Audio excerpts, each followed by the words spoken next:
Hello, everybody. We are ready to start with our next sessions of expert keynotes. And we are very happy to welcome Federico Brocchieri with us this morning for a talk on climate change negotiations. Federico is a climate change consultant and is a delegate for the UNFCCC. And we'll be very happy to hear what he has to tell us about climate change negotiations in these critical times. Feel free to ask questions on our YouTube channel, which we will be asking Federico at the end of the talk. Thank you for joining us, Federico. Good morning, everyone, and thank you for inviting me. So in this session, I would like to briefly talk about the status of climate negotiations within the UNFCCC, which I currently attend as part of the Italian technical delegation. As you may be aware, we are into a very complicated period in general because of the COVID-19 in terms of traditional processes moving forward and international meetings taking place. Nevertheless, somehow there is an attempt to move the process forward. And so in this very brief session, I would like to just go through very briefly the current status of negotiations and the current challenges associated, even before COVID-19, and then perhaps just to sum up what might be the topics to take into account when going through next year's challenges, given the postponements of COP26 and so on. So just to, as some of you may not be fully familiar with the process, we are into a climate regime in terms of negotiations, which is managed by the United Nations Framework Convention on Climate Change, the UNFCCC. Within that context, all international agreements that were adopted since 1995, when COP1 took place in Berlin, there have been a number of important meetings and instruments adopted. The most famous one, of course, was the Kyoto Protocol, which was adopted in 1997, and then later entered into force in 2005. So the Kyoto Protocol, as well as the Convention, managed the regime of climate negotiations for a long time. And that changed in some ways in 2015 when the Paris Agreement was adopted. The Paris Agreement definitely represents a milestone in this process and definitely a change in some of the features of this process and the way the negotiations are moved forward. Before Paris, there used to be a differentiated system as we define it, which was mainly attributing bifurcated rules and obligations for Annex 1 parties, the so-called developed country parties, and non-annex parties, so the developing country parties on the other side. That changed in Paris. The Paris Agreement basically, it's way more complex than this, but in summary, we can say that the Paris Agreement defines generally a common set of rules applicable to all countries with specific built-in flexibility for those developing country parties that need it in light of their capacity. So it is more of a dynamic system rather than a static one, which encourages all parties to gradually move towards a common regime, which is expected to lead the changes that we need to ensure that the temperature targets are met. As you may be aware, the Paris Agreement has one of its main goals being precisely keeping global temperature increase well below 2 degrees. There is also a mention to the fact that any effort to meet the 1.5 target instead would have a significant impact, because basically we know that even though 0.5 degrees may seem like a very small difference. It does actually mean a lot for the climate. So that is very important to take into account. However, that is not the only long-term goal of the Paris Agreement. The Paris Agreement has three main goals. So the first being the temperature one, and then there is the goal on increasing the ability to adapt to the adverse effect of climate change and fostering climate resilience. And then we have making financial flows consistent with a pathway towards low greenhouse gas emission and climate resilient development. So as you can see, there are three main goals. One is mainly related to scientific one, and so it's temperature. The second is on adaptation, and the third is more related to finance, which is an interesting topic because, of course, this may have the topic of making financial flows consistent with sustainable development somehow is becoming growingly interesting given the new scenario for the post-COVID world. But we will get to that later. So following the Paris Agreement, we had some more negotiations that took place basically to operationalize the agreement. The agreement does not define all specific rules. It sets the general framework as well as the generic principles and the mandatory requirements. However, how do you, for instance, report on the level of funding that you provide as a country? How do you report your greenhouse gas emissions? How do you concretely track progress towards your target? Those are issues which were only generally defined in the agreement and required some sort of specific decisions to be fully operationalized. So that it was the aim of the so-called Paris Agreement work program, which was adopted, which was established, let's say, in Paris, and which was expected to come to an end in Katowice at COP24 in 2018. So that happened, and the so-called Paris Rulebook was adopted in 2018. With the only exception of the so-called Article 6, which is related to the so-called market mechanisms, not only market, but also non-market mechanisms. So it's basically the new formats of the flexible mechanisms which were embodied into the Kyoto Protocol. And so all items which had remained, the few items that had remained out of the Paris Rulebook decision from Katowice were moved to Madrid for COP25. COP25 was a very challenging COP. It didn't start in a positive environment, let's say, because it was initially planned to take place in Chile, and then it was moved to Spain at the very last moment due to the internal challenges that the country was facing. So let's say that this COP was, since the very beginning, a little bit unfortunate. But then during the conference itself, a lot of difficulties emerged among some countries. And as you know, when we talk about climate change, it is not just about climate change. Climate change is one of the issues with most interlinkages with other topics and international scenarios.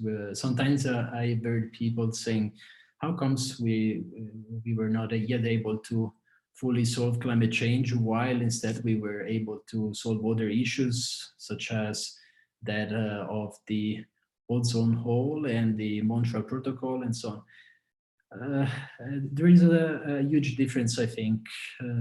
One thing is talking about some specific gases which are emitted by specific appliances. Another thing is talking about the energy system at the global level. This has huge implications in terms of geopolitical balances and also in terms of national security, jobs, and so on. So it is probably one of the most difficult, if not the most difficult process, multilateral process at the global level. And this is also due, of course, to the fact that there is an attempt to get together 197 countries to agree jointly on a very high and detailed number of items, which is not always easy, because this means that they have to be adopted by consensus, which is the current system for voting. Consensus is not based on any sort of majority voting or whatsoever. So it is up to the discretion of the current presidency to decide whether there is consensus when adopting decisions. So it may be the case that even if one country out of 197 disagrees with something, then in that case, the entire process might theoretically be stopped. So this is the reason why this process is taking so long, but not only because of that, because this is a challenge which has been evolving. Since the beginning, the initial focus was mitigation, and then through the years, there was a growing relevance of adaptation on the need to provide financial support, technological support, and capacity building support. And then we had the introduction of the so-called loss and damage as a concept in the climate negotiations. So loss and damage refers basically to the losses and damages caused by the impacts of climate change, which is a reality which we may say is particularly relevant for the least developed countries and the small island development states, but not only those for sure. It's a relevant topic, but also it's a very challenging one, because it requires very difficult considerations on how it can be somehow operationalized into something concrete. And then, of course, there is a growing relevance of other international situations and events. There are some tensions among some countries at the global level.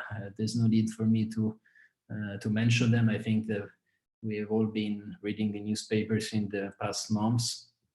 So the global context, let's say, was not the easiest, and perhaps did not help Madrid COP25 to produce a completely successful outcome.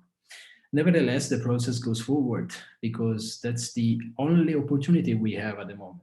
Multilateralism has been criticized by some, but I would say that it's the only fair way to bring forward a process which has impacts on all countries. So it is very important to do our best to ensure that the process continues to improve and continues to move forward. In this regard, perhaps the most concrete and present challenges are represented by the update of NDCs, which should take place by the end of this year according to COP21 decision, but which of course was somehow influenced by the impact of COVID-19, because as you may understand, there have been some challenges which have had to be addressed quite urgently. And in this case, I think that some of the attention resulted in being moved from the need to raise climate ambition. Nevertheless, there have also been a number of calls to the fact that even the greenhouse gas emission reductions that we are indeed experiencing this year shall not be taken as if they were structural changes. So there will probably be a rebound effect for most of those. And in any case, it's not something we should rely on. We need changes that are permanent, which involve energy systems, our lifestyles, and so on. So in that case, while there is a growing interest on new ways for embodying green considerations into the recovery package, which will be adopted by hopefully the vast majority of countries, ambition remains one of the most urgent needs for all countries to pursue, if not this year, as early as possible next year, ahead of COP26, which, as you may have heard, has been postponed to 2021, but dates have not yet been confirmed. Definitely, there are some other issues related to Article 6, as we have discussed. That is the use of market and non-market mechanisms to transfer quotas is something which is quite complex to define. It must be agreed in a way that prevents some specific issues like double counting and ensuring environmental integrity, sustainable development. So it's a very complex negotiation. And then we have transparency. Transparency, as we have said, has been mainly defined in terms of principles, but then it needs a lot of technical work to be finalized. For instance, all the common tabular formats which all countries will be bound to use to report on their emissions, on their progress towards NDCs, and on financial support and so on. This needs to be designed. And sometimes it results being a challenging process, because of course all parties have their views on how they should be structured. At the more political level, for sure, we know that, for instance, the US put in place the Green Deal, which is expected to lead to a substantial increase in its ambition when it will be implemented. Also think the US being giving a good example in the past, even before this crisis, in terms of its ambition. The EU was one of the few countries which met its targets under the Kyoto Protocol, and it's been gradually but constantly improving its ambition through time. There's definitely going to be a relevant appointment for US citizens in November, and that is something which may have an influence on the relationships with all other major players, for instance, China. And so that is something which will have to be taken into account. And in this aspect, the postponement of COP26 2021 may perhaps give an opportunity to resolve somehow, either in a way or another, the orientation of some countries in this process. So I think that with that, I will conclude for now, but I will be open to any specific questions or further specific topics you may wish that I address. Thank you for now. Thank you, Federico. Thanks so much for this. Indeed, 20 minutes, it's very short to make an overview of such a complex system and situation. But I think that was already very helpful to get the big picture and to hear in a nutshell what has been happening. There are a couple of questions that we want to ask you, and one is coming from our comments on the YouTube channel. And so we want to hear, what do you think about multilateral climate funds like the Green Climate Fund? What do you think is the role of this player in this situation, and especially how these funds can operate in order to be more effective? So do you have something to tell us about this? Thank you. This is a very good question. I need to say that finance is not the topic that I follow the most. There are a lot of issues, and I am mainly focusing on transparency-related issues. But that being said, I think that I'm not sure whether the question was specifically referring to the, let's say, the general context or the specific context following COVID-19. No, I think it was a general question. Okay. About the role of these funds, like the Green Climate Fund, in this. In general, the role of multilateral funds is a very important one. It has multiple tasks. We know that there is an attempt to ensure that funds are allocated in a balanced way to mitigation and adaptation, which gives an idea of its primary tasks. Of course, there are some developing countries which want to change and to follow a different development path than those followed by the so-called industrialized countries. But to do so, they for sure need some support to use the best technologies to pursue that. So in this case, support to mitigation is very important. On the other hand, we also know that some of the countries which are having a small contribution on emissions are also those bearing the highest cost in terms of consequences. And I'm thinking, for instance, to the least developed countries and the small island development states. So in this case, but also for other countries, of course, the support for adaptation is very important to ensure that those impacts that cannot be avoided by mitigation practices have the smallest impact on the society, on infrastructure, and especially and ultimately on people's lives. The process needs definitely to improve. We know that there are some cases where the process of supporting countries is not being as fast as should be needed. I also want to emphasize the fact that it is important to evaluate projects very carefully so that they produce the highest impact and the best results.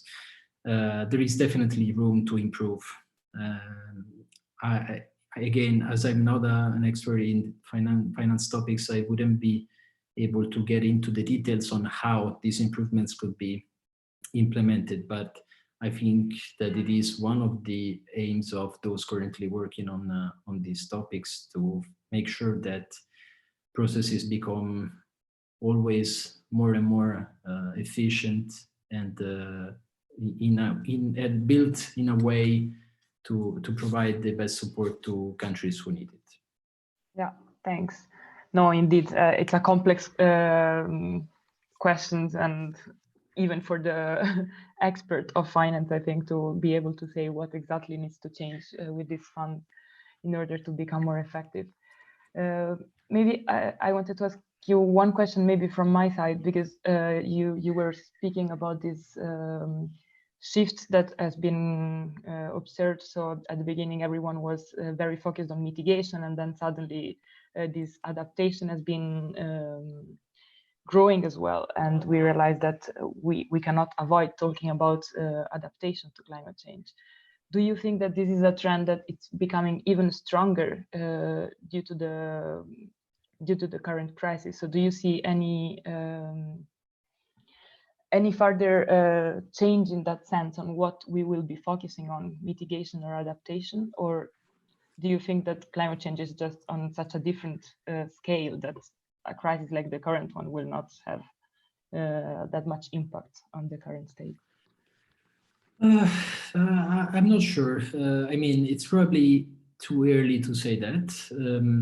I would add to mitigation and adaptation also finance, which is probably one of the topics which will be, and I am seeing already around the web a lot of webinars and meetings organized on the financial implications of COVID recovery and how this relates to climate change.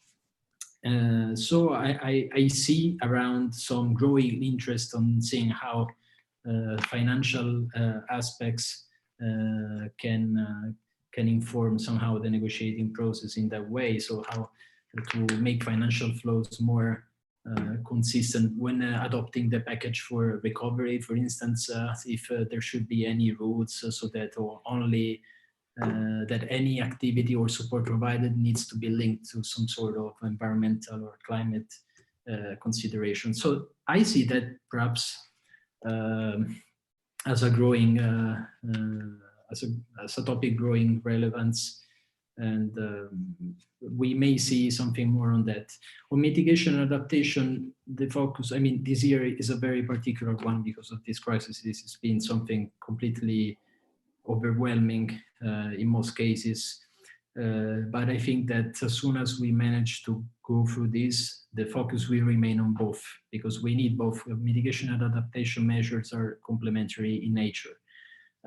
So I think, I'm not sure whether there will be a deeper focus on either one of them, but I would say that we need to maintain on both in somehow the same way, because of course there are different circumstances according to the countries that you consider. But apart from that, at the global level, I would say that they both deserve the same attention even after this crisis, because as I mentioned, we will need structural changes in terms of greenhouse gas emissions. The reduction that we will have, as soon as we will have confirmed data on 2020, which will arrive in in 1 year in preliminary manner, and perhaps in 2022 in a more precise manner, we will most likely see a decrease in emissions at the global level. But that is, of course, something which will most likely be compensated in the coming years, unless we decide that for the recovery we implement, when possible, different systems to ensure that emissions do not go back to their previous levels, but they somehow decrease. So mitigation will remain essential, but on the other hand, adaptation as well is particularly important, because of course we know that the impacts of climate change do not depend on the emissions, they depend on concentrations mainly. And concentrations will not change significantly just because 1 year saw a decrease in emissions. So that is something which can only be changed in the medium to long term, adopting structural policy at the global level, which give persistent effects on concentration. And as soon as the atmosphere will be able to finally decrease concentration, we may also have smaller impacts of climate change. But that is a very complex issue, because as you know, there are some sort of feedback mechanism in the atmosphere. So the climate change is a non-linear, climate is a non-linear system. So there will be a continuous need to support adaptation measures, not only in developing countries, but also in so-called developed economies, because even those countries are facing climate change impacts, although they may be affecting a reduced share of the population and maybe leading to smaller impacts to the economy. But both will continue to be important. Okay, thanks for this. And maybe one last question, if you still have 5 minutes to stay with us.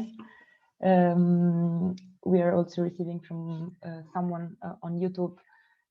You mentioned the need, obviously, to bring systemic changes to tackle climate change. And so Fanny is asking whether you think that states are now ready to talk about alternative economic systems going forward, or this is still too far away. What do you hear from? I don't know. I mean, I can give you my personal feeling. As everything I've said today, I'm, in my personal capacity, but yeah. My sense is that it may not be a matter of a choice. I mean, this probably represents one of the last opportunities to do something relevant, because unfortunately there will be impacts at the global level in terms of jobs and in terms of economic activities, which will be hopefully just temporarily lost. We are already hearing that from all across the globe. So in ensuring that those sectors recover somehow, we may want to make sure that it is done in a different way. I think that it is also in the medium to long term more economic convenient investing in the so-called green technologies and systems, because they will lead to significant effects and co-benefits in the medium to longer term. So to respond to the question, I'm not sure whether every country is ready, because nobody was ready for this now. But I think that the opportunity is too big to be missed. And I think that now we have, unfortunately, an unexpected opportunity to rethink at least some of our economic activities and the way we work. I see, for instance, that there's been a lot of people who were forced home and to work remotely. And that worked unexpectedly well for at least some activities. So that may also raise some ideas on future arrangements, which may reduce the movements which take place not only on a daily basis, but also on for meetings and so on. So I think that, again, maybe not all countries were ready for this, but by cooperating with each other, I think there is an opportunity for all countries to take one important step towards the goals that we are so desperately needing to move to a sustainable future. We had been told by science, by the IPCC, that there was still a significant gap between the 2 degrees target and the global ambition. This is an opportunity to try to reshape our economy slightly differently, while ensuring, of course, that all people can get back to work. That is also a priority. And I think there is an opportunity to be pursued. Then, of course, we will see how it goes. It's a very new and unexpected situation to be in. Perfect. Thanks so much. Thanks so much for your time and for answering our questions. I'm sure that that was extremely helpful to all our 50 person watching you live on YouTube. Yeah, so as you said that you were not the finance expert, first of all, let me thank you so much for your insights, but I also want to reassure our audience that we have a finance expert just on the line that will be following the perspective that Federico gave us on climate change negotiations, but from indeed a slightly different perspective, which is the one of WWF. So again, thank you, Federico, and we hoped that you enjoyed this short but interesting session. Thank you. It was a pleasure. Bye. Bye.